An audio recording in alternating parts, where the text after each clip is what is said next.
Hey sweet students, Miss Bunnell here. Your teacher asked if I would video one of my favorite stories for you, and of course I said yes. I miss you guys so very much. I miss seeing your sweet faces. So I thought I would share one of my favorites with you today. We're gonna read Salt in His Shoes, Michael Jordan in Pursuit of a Dream. And this is by Dolores Jordan and illustrated by Kadir Nelson. And this is a really good story. It's a New York Times bestseller. Awesome story about Michael Jordan.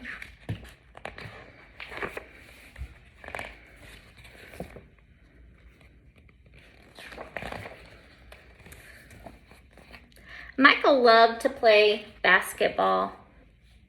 Every Saturday, he followed his older brothers, Larry and Ronnie, to the park, hoping that they would let him play. And if one of the guys who usually played with them didn't show, they always did. But there was one problem. His name was Mark, and he was the tallest boy on the court. "What's the matter, Mikey? Too short?" Mark flapped his arms in Michael's face. "Over here," shouted Larry. But when Michael threw the ball, Mark's long arms came out of nowhere and knocked the ball away. It flew into the hands of a player on Mark's team. He made the basket, and the game was over. Just like that.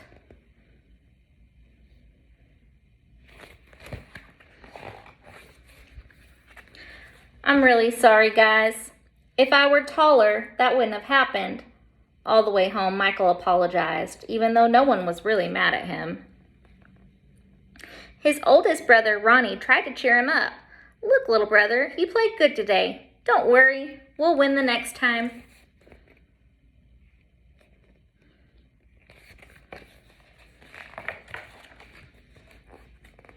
When they got home, Michael went into the kitchen where Mama was cooking dinner.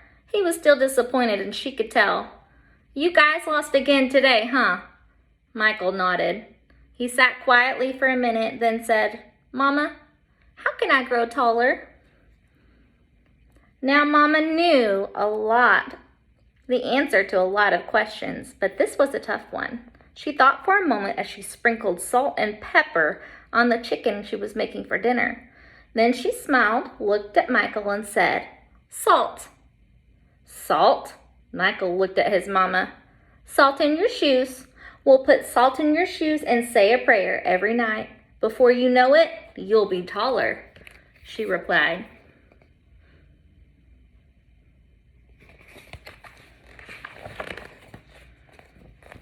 "Salt in my shoes?" Michael said quietly to himself. Surely Mama was teasing. He sat staring out of the window trying to figure out how salt was going to help him grow.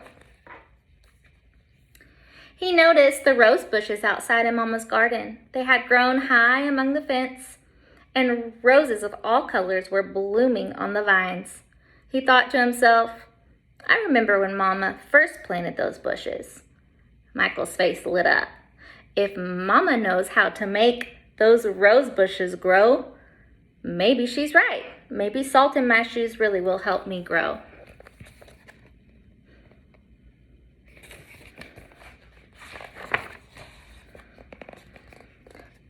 Growing more excited, Michael twirled around and started asking lots of questions. "Mama, how long will it take? And how tall do you think I'll get?" Smiling, Mama sat down next to him and explained, "In order for this to work, the most important thing you have to do are to be patient and listen to what I tell you and say your prayers every night." Listening carefully, Michael shook his head. "Okay, Mama, I'll be patient. But what does saying my prayers have to do with it?" "Everything," Mama replied, and she hugged him. "Now go wash up and tell your brothers and sisters to get ready for dinner." Michael dashed out of the kitchen, almost knocking over his father, who was walking in. "What's he up to now?" asked Daddy. "Oh, the usual," laughed Mama. "Chasing a dream."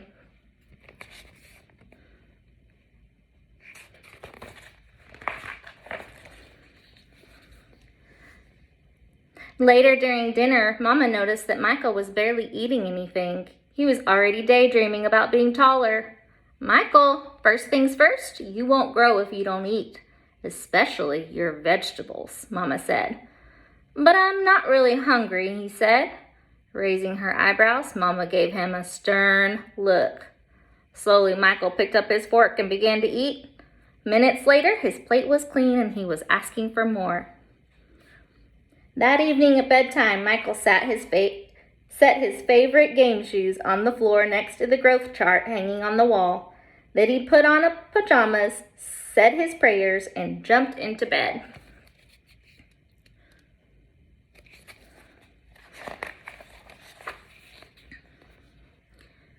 When Mama came in, Michael was fast asleep. By the look on his face, she could tell he was already playing basketball in his dreams.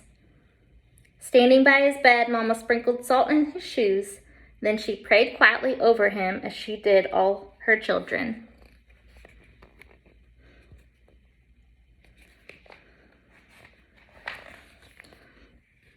Dear God, please help Michael to be the best he can be and to give his best in all that he does. And Lord, could you please make him just a little bit taller tomorrow than he is today? Thank you. Amen. After that night, Michael wore his favorite game shoes everywhere he went, even to church. And he stopped going to the park with his brothers on Saturdays. Instead, he stayed home and practiced. He wanted to grow a few more inches before he went back to the park.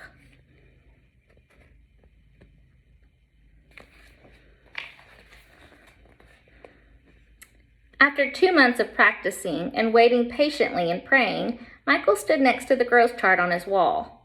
Nothing. He hadn't grown an inch. He was disappointed, but he did not stop believing. "I've just got to give it time like Mama said," Michael thought to himself. And that's what he did. 2 more months of practicing went by and still nothing. Now Michael was becoming a little sad. Not only had he not grown 1 inch, but he also missed playing basketball with Larry and Ronnie. About the only thing he didn't miss was being picked on by Mark. When the next Saturday came, his brothers tried to get Michael to go with him to the park, but he wouldn't budge. Mama had begun to worry. When she saw Michael sitting alone on the steps, she said to Daddy, "Maybe you should go out and talk to him."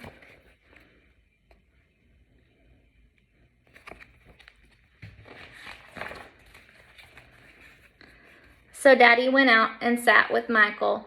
"What's wrong, son? You haven't gone to the park with your brothers for a while now. Are you okay?" Michael didn't say anything at first. Then he looked at Daddy and said, "I thought I would at least be a few inches taller by now. I did everything Mama told me to do, but nothing's happened." "Michael, why do you want to be taller?" Daddy asked. "If I were taller, I'd be a great player and I could help our team win," Michael answered. "But you are a great player, son, and you already have everything it takes to be a winner right in here." Daddy tapped Michael on his chest. "Being taller may help you play a little better, but not as much as practice, determination, and giving your best will. Those are the things that make you a real winner."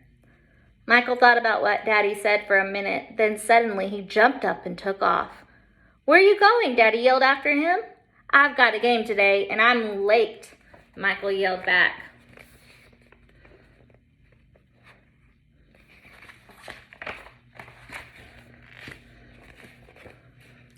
When Michael reached the park, the game had started. He sat on the bench hoping he would get a chance to play, and he did. The game was almost over and the score was tied when John, one of the guys on Michael's team, fell and hurt himself. Here was Michael's chance. Michael joined his team in the huddle as they gathered on the sideline for a timeout. "Okay, the game is tied. All we need is 1 point. Who wants to take the shot?" Ronnie asked. He looked in Michael's direction. Feeling more confident than ever, Michael said, "I'll do it."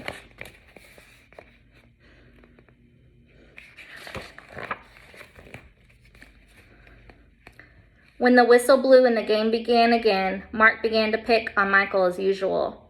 "Still trying to play with the big boys, huh?" Mark taunted. But Michael paid him no attention. Taller or not, he had been practicing, and today he was determined to win. Larry threw the ball inbounds to Michael. Michael caught it, bounced it for a moment, and then took off running.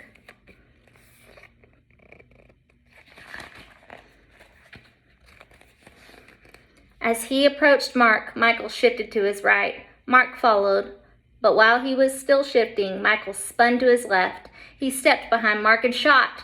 The ball arced far above his opponent's head and fell silently through the hoop. 2 points. The game was over. Michael's team had won. It was just as Michael had dreamed. When he realized what he had done, Michael took off running and didn't stop until he had reached home.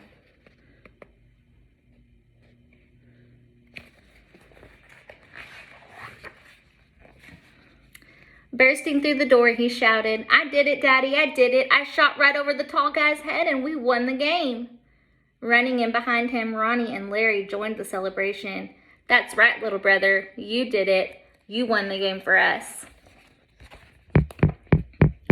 Michael remembered the look that Ronnie gave him during the last timeout of the game and said, "No, we won the game, but I was the star."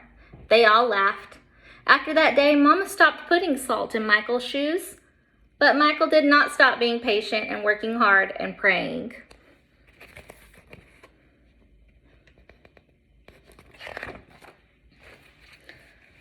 So that must be what made Michael grow to be a 6 foot, 6 inch tall basketball superstar.